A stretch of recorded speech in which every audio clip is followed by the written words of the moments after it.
রবীন্দ্রনাথ ঠাকুরের কাছে স্বাধীনতা শুধুমাত্র রাজনৈতিক স্বাধীনতা কখনোই ছিল না। তিনি একটা সামাজিক স্বাধীনতার কথা বারবার তার সমস্ত লেখা, তার কবিতা, তার উপন্যাস, তার নাটক এগুলোর মাধ্যমে আমাদের সামনে তুলে ধরেছেন। আমরা দেখতে পাই তার গোড়া ঘরে বাইরের মতো উপন্যাসে তিনি বলার চেষ্টা করেছেন যে শুধুমাত্র উত্তেজক স্লোগান দিয়ে রাজনৈতিক পালাবদল ঘটিয়েই যে স্বাধীনতা আসবে, সেই স্বাধীনতা মানুষের মুক্তি হয়তো আনতে পারবেন। তিনি সবসময় সমাজের ভেতর থেকে আসা বদল, মানুষের ক্ষমতায়ন করা, মানুষকে আত্মশক্তিতে বলীয়ান করে তোলা, এইগুলোর উপর জোর দিয়েছে। যে কারণে আমরা দেখতে পাই প্রতিসরে শ্রীনিকেতনে তিনি গ্রামের মানুষদের মধ্যে কাজ করছেন, গ্রামের মানুষদের স্বনির্ভর করে তোলার ক্ষেত্রে উনি বারবার চেষ্টা করেছেন। তার কাছে স্বাধীনতাটা একটা মানুষের সামাজিক মুক্তি, শুধুমাত্র রাজনৈতিক পালাবদল নয়। এই চিন্তা ভাবনাটা আমরা তার সমস্ত সৃষ্টিতে যেমন দেখতে পাই, তেমন তার নাটকেও আমরা দেখতে পাই। আমরা অচলায়তন, রক্তকরবী, তাসের দেশের মতো নাটকে দেখি যে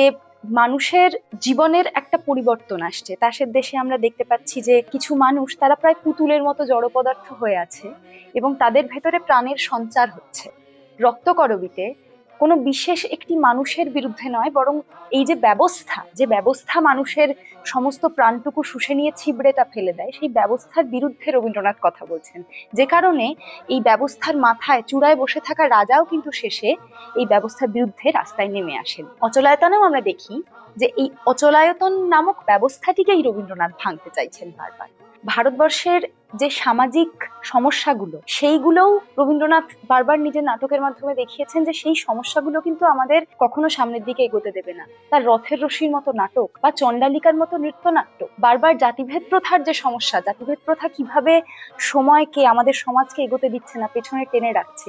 মহাকালের রথ চলছে না কারণ সমস্ত শ্রেণীর মানুষ তাতে হাত লাগাতে পারছে না। রবীন্দ্রনাথের কাছে স্বাধীনতা শুধুমাত্র একটা বিশেষ ভৌগোলিক বেড়াজালের মধ্যে থাকা মানুষের রাজনৈতিক ক্ষমতায়ন ছিল না। তিনি সারা পৃথিবীর, সমস্ত পৃথিবীর, আমরা তার ইন্টারন্যাশনালিজম প্রবন্ধ হয়ে দেখতে পাই, সমস্ত পৃথিবীর মানুষের মুক্তির কথা বারবার বলেছে। আমি পৃথা চক্রবর্তী, আমি একজন নাট্যকর্মী, সাহিত্যিকা, শান্তিনিকেতন নাট্য দলের সঙ্গে আমি কাজ করি। আজকে আকাশবাণী শান্তিনিকেতনের স্বাধীনতায় রবীন্দ্রনাথ পর্বে শ্রোতা বন্ধুদের উদ্দেশ্যে আমি কিছু বললাম।